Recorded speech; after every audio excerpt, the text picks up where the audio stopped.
This video is about the punctuation of direct speech, or quoted speech as it's sometimes called. Direct speech is someone's exact words. Now the punctuation can be a little difficult, but once you're used to using it, it's not really so hard. Let's take a look at some of the main rules for direct speech first, and then we'll get into some examples. Okay, the first one is use a comma to separate the words in quotation marks from the rest of the sentence.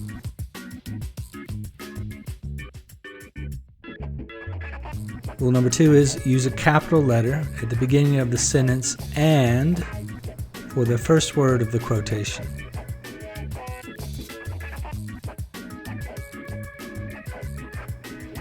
And the final rule is number 3, put punctuation, periods, question marks, exclamation points, commas, etc., inside the final quotation mark. Now there are a few exceptions to this rule, such as with semicolons and colons and a few other situations, but really they are exceptions. So almost always we put punctuations like periods and question marks, etc., inside the final quotation mark. Now let's take a look at a few examples. Okay, the first one is Alicia said, comma, quotation mark, I don't have much money, period, quotation mark. Right, so you'll see that the period there is inside the quotation mark. Okay, next, Peter said, comma, quotation mark, right, capital letter. Right, so remember that's one of the rules. We want a capital letter in the beginning of the quotation, also in the beginning of the sentence. And sometimes they're the same, but if your quotation begins in the middle of the sentence, you still want that first word to be capitalized. Okay, so Peter said, comma, quotation, capital letter, will the store be open this early? Question mark inside the final quotation mark. Okay, next example. Here we have the quotation begin the sentence. So quotation, capital letter, of course. He's gone to the store, comma, quotation mark, Alex said. Next one. Why did you do that? Question mark inside the quotation mark. His mother asked. Now this one brings up an interesting point. So we have a question mark there in the middle of the sentence.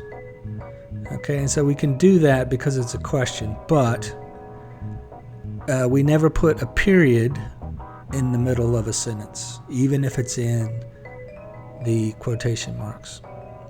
Okay, so we can do it with question marks because it's necessary to indicate that it's a question, but we don't put periods in the middle of sentences that way, right? So if normally you would have a period there, then you put a comma instead, as we did with the example before. The example before was, he's gone to the store, comma, quotation marks, Alex said. Okay, and the final example we've got here, we're not going to do it, comma, quotation mark, she said, comma, quotation mark, unless we have time, quotation mark. Okay, so what we've done here is we've shown a situation where you have an interruption in the middle of the sentence. Okay, in the middle of the sentence that is a quotation. Okay, so you can do that, but you just need to separate it out. Okay, so let's go over that one again. So quotation mark, right, we're not going to do it, comma, quotation mark. Right, because remember, one of our rules was you separate the words in the quotation from the rest of the sentence with a comma, unless you have something like a question mark, as we did before.